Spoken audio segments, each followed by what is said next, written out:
A fila. Conto de Iba Mendes.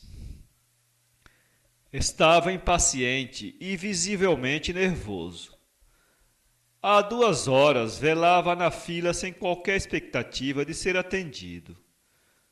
Um cartaz afixado próximo ao local alertava que o atendimento estava suspenso por dificuldades técnicas, acrescentando ainda que não havia previsão para seu restabelecimento. Levantou-se ansioso e trêmulo de raiva. Andou de um lado para o outro.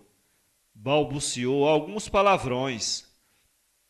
Por alguns instantes teve ímpetos de ir embora e desistir de tudo. Logo, porém, lembrou-se das dívidas, do aluguel atrasado, da cláusula quinta do contrato. Então se resignou à sorte. Sentou-se outra vez e enfronhou-se num silêncio triste e sufocado. Assim permaneceu durante algum tempo, taciturno e imerso em si próprio.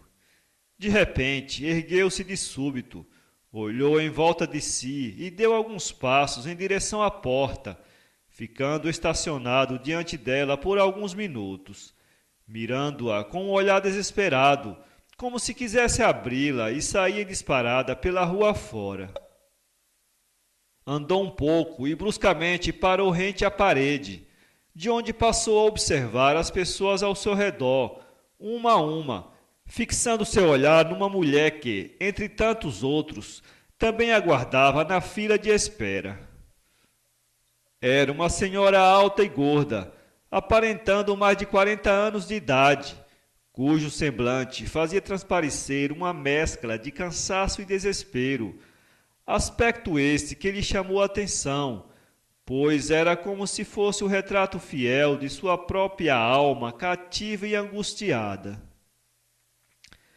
Esta aparente correlação de sentimentos entre ele e a estranha animou-o a ir ter com ela, a fim de puxar uma conversa. Afinal, pensou em sua mente perturbada, nada tinha a perder e, ademais, seria uma maneira assaz interessante de ajudar a passar o tempo. Cautelosamente aproximou-se dela sem dizer uma só palavra, e assim esteve durante alguns minutos, quando enfim rompeu o silêncio, perguntando-lhe se jazia no local desde o início do expediente, ao que ela respondeu que sim, que fora a segunda pessoa a chegar e que se encontrava ali desde as 4 horas da manhã, que não entendia por que demorava tanto para ser atendida, e suspirou impaciente, o que se fez notar pela aspereza e palidez do seu rosto triste e fadigado. Ele, por sua vez, disse que, não fora a necessidade, já teria ido embora há tempo, pois não suportava filas, e só por isso é que se submetia a tão degradante aviltamento. É um absurdo! Exclamou com a voz transtornada, completando num tom de desabafo. Pagamos nossos impostos, cumprimos nossos deveres, obedecemos às leis constituídas, mas quando precisamos deles, nos tratam como um bicho sem qualquer dignidade. Ela concordou com tudo e culpou a burocracia, a incompetência dos políticos, a falta de respeito pelo cidadão, etc. As ideias e as palavras iam assim entre o desabafo dele e a indignação dela, quando repentinamente foram interrompidos por um homem de estatura mediana, pálido, barba por fazer e trajando roupa própria da repartição, o qual anunciou com voz seca e dura que o expediente se encerraria dentro de 1 hora, justificando que a medida se devia a um problema técnico que impossibilitaria a continuidade do atendimento. Por um momento, o ambiente fora tomado por exasperações de vozes, xingamentos e ameaças.